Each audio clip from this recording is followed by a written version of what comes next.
Judge Tara Clark Newberry presiding. Good morning, everyone. Please be seated. Madam Clerk, may you call the first case? Page 7, C 374405, State versus Collins. Morning, Your Honor. Eric Bowman for the state. Appearances, counsel. Eric Bowman for the state, bar number 9755. Right, Coca 3095 on behalf of Mr. Collins, who's present in custody, Your Honor. All right. Good morning. All right, gentlemen. At the entry of plea, there was an adjudication, and the defendant had properly surrendered and has been serving time. Is that correct? That is correct, Your Honor. Correct. All right. Your Honor, before we begin, may I inquire that I forwarded some letters of support to you yesterday by your law clerk. I did receive one additional from Mr. Collins' mother beyond that time frame of getting them to you, and hopefully you were able to get that this morning. I did receive all of those yesterday, Yes. and I could look in my email to see if that letter from this morning was presented, so give me a moment to locate that. Yes, Your Honor. And yes, I do have it. Well, thank you.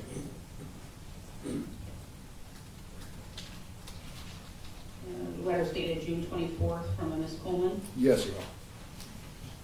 I have that. All right, any other legal issues that need to be addressed before we proceed? No, Your Honor. None from the state. Okay. I have received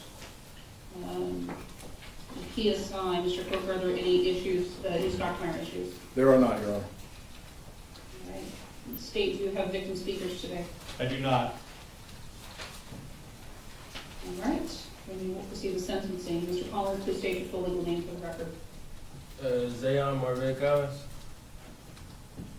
Mr. Collins, by virtue of your plea of guilt, I hereby adjudge you guilty of one count of reckless driving. You were previously adjudicated on the misdemeanor vehicular manslaughter charge and are currently serving a sentence as to that count. We'll now proceed as to the sentencing on count 1. State. Your Honor, the state has agreed not to oppose probation in this case. All right, and the factors with regards to the negotiation, counsel? No, Your Honor. Now, I want you to present the factors that led to this negotiation on behalf of the state. My apologies, Your Honor. Your Honor, at the time of the negotiation, the state was faced with some significant issues in this case. First and foremost was the issue of the fact that the original charge of felony driving under the influence resulting in death was the grand jury saw fit not to indict on that.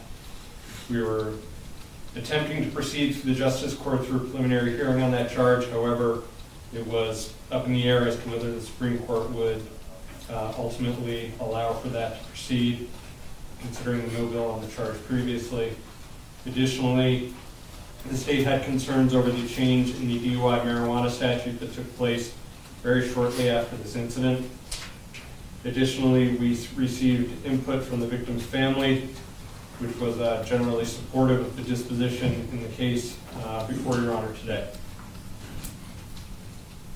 Right. Any requests by the state as to any terms of that probation that you have stipulated to? No, Your Honor, other than the what is standard. All right. Thank you for that. Mr. Collins, you have an opportunity to address the court. You're not required to do so, but now's the time if you wish to be heard.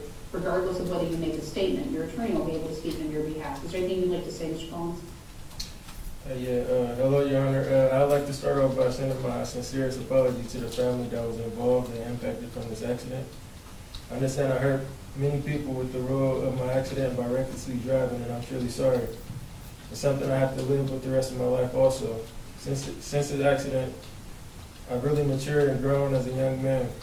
I made smarter decisions and realized that I took a lot of things for granted, and I also realized how fast a life can change due to careless mistakes. One day I hope to tell my story to the youth and teens and maybe even start my own program teaching kids how to make smarter decisions on the road so that they don't make the same mistake as I did. Your Honor, I'm here today to ask you to please grant me my probation. I've never been a troublemaker, and I plan on keeping it that way for good. And I promise to stay out of trouble like I have, and and I'm ready to start moving forward with everything. And lastly, I want to give another apology to the family. I'm truly sorry, and I keep your family in my prayers daily. I hope you can forgive me one day. Thank you, Your Honor.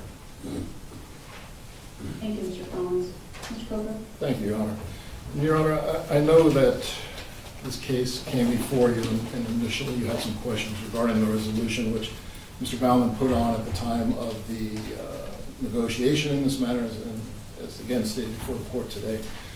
Two things. One, legally, yes, there were some hurdles in this case that resulted in the negotiations being presented to the court as they are. Number two, in putting the legal concerns aside, and I'm always at a loss sometimes for words in cases like this, because these are the hardest of the cases that I, as a defense attorney, need to stand here. The prosecutor has to stand here, and I know that you have to render a decision on them. They're extremely difficult. It's a case with the most dire of consequences, but the factors that led up to those dire consequences, I believe sometimes need some fleshing out and some understanding. I don't want to make excuses, however, I do want to address the court with regard to mitigation. Mr. Collins is standing before the court today as a young man who made some very, very poor decisions. If we look at the PSI and we look at his prior criminal history, it zeroes across the board. He does have one prior traffic matter. He's a young man who is excelling in school at the time. He is far and above most of the individuals standing to my right at this point in time. He has support from his family, who's present in court today. He has support from the letters that were given to you. He's in a position where he will, once he puts this behind him, will excel in his education. And the key factor I heard him say this morning is his desire to start talking to youth within his own age and making decisions which don't jeopardize the community. Zaon is a young man who I met at the tail end of this case. There was significant work done prior to my involvement with him. But for the limited time that I've known Zaon, I've seen him to truly be the individual that he has presented himself to you today as a very responsible young man who made a bad decision. The consequences are, as I said, the most desirable, which makes this difficult. I think what's helped him the best, and I don't think we saw it at the time, but what's helped him the best was the stipulated sentence on the vehicular manslaughter. What's happened is we've had the judicial system given the opportunity to show Zaon not only this isn't just a slap on the wrist, but he has been serving time. He's seen what the consequences truly are and could be. And I think he's not only benefited from that, but also, as he said, he's intending on taking this back into his community. The letters that we provide to the court, he has an opportunity to go back to school and work his way back up with his education and hopefully a sports career. He's a very talented, very well educated, and very moral young man. I have absolutely zero doubt that he, as a result of this incident, is going to go forward in his life and affect the lives of others in an extremely positive way. He still has some time to do to finish out the sentence on his misdemeanor. I know normally I've been before judges who would want to give a term of incarceration as a condition of probation. I believe that's already been achieved here. He's doing his time. The guards where he are, the COs, they have a very high esteem of him. I've actually heard from two of the COs where he is about just what an exemplary young man he is. And that's why I want to start off here saying what a difficult position this is, because on the one hand, we have the ultimate consequence. On the other hand, we have the ultimate chance to turn this around and benefit not only Mr. Collins, but others of his age. I'm going to ask that the court follow the recommendation by both parties and approved by the victim's spouse in this case, Judge, and grant him a term of probation. I see nothing but, and I almost hesitate to this, but good coming out of this on behalf of Mr. Collins' part, Judge. So I'm going to ask for that grant of probation as recommended to the court. Mr. Coker, appreciate your insight.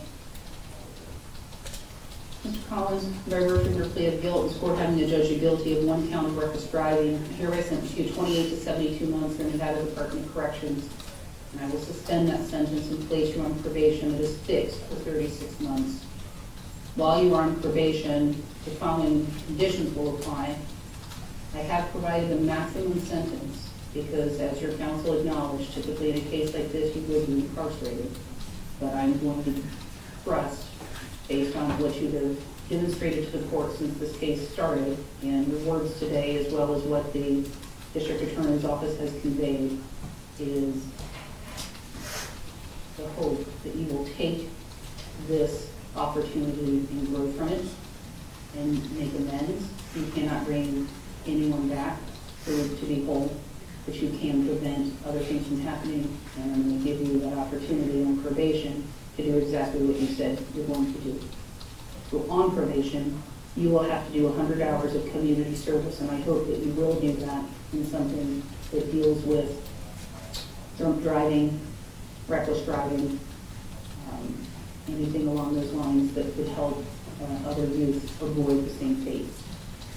I'm not going to restrict that, but I certainly would encourage that, because I think that would help you as well. I also saw in the PSI that this incident has caused you some mental health issues, which I can only imagine.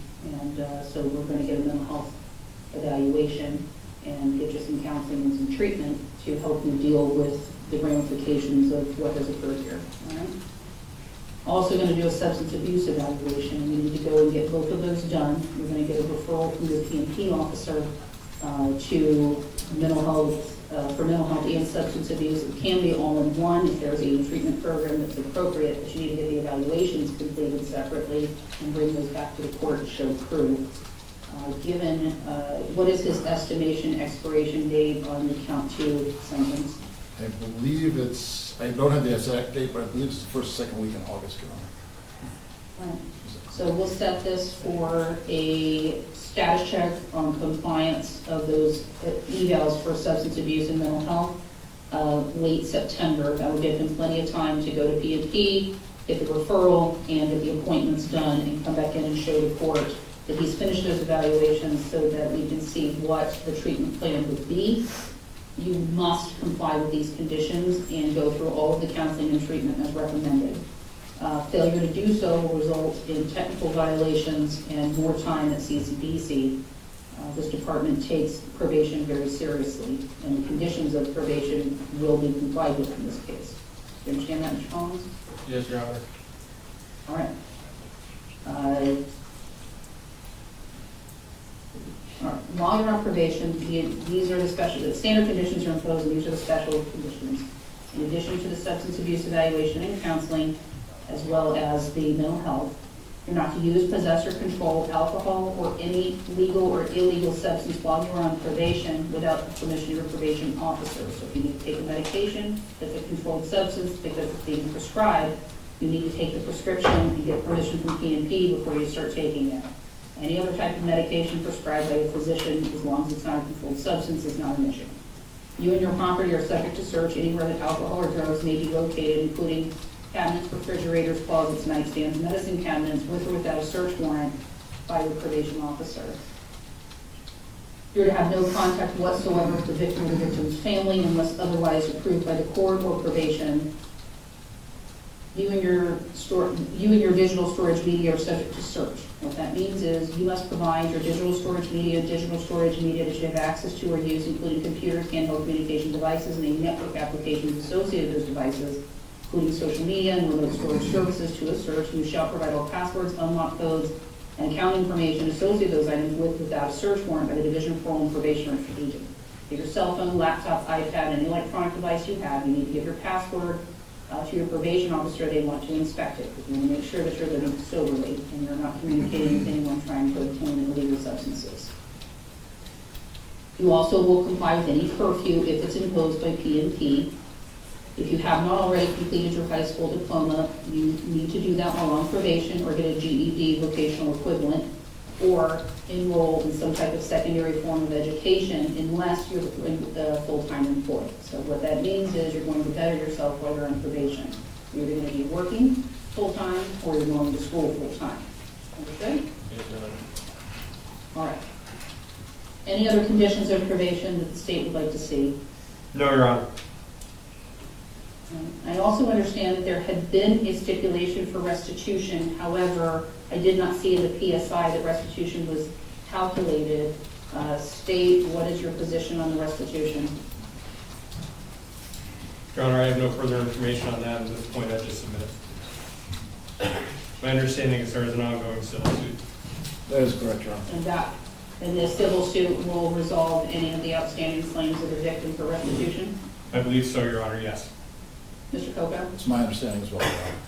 All right, based on that, then the court will not impose restitution in this case. There will be a $25 administrative assessment fee, $3 DNA administrative assessment fee, $150 DNA fee, and there will be a fine. The court is required to impose a fine in this case, and I'm going to impose a fine of $3,500, all of which is to be paid during probation. Upon the expiration of your CCDC sentence on count 2, you will be released from custody as estimated sometime in early August. You will have 48 hours to report to PNP, or 2 business days to report to PNP if you're let go on a Friday.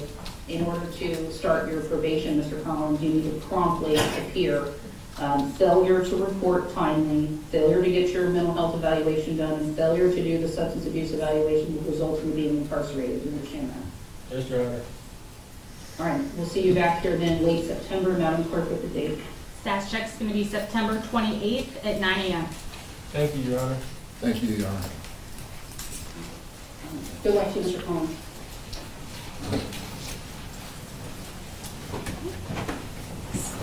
On page 2, C 375285.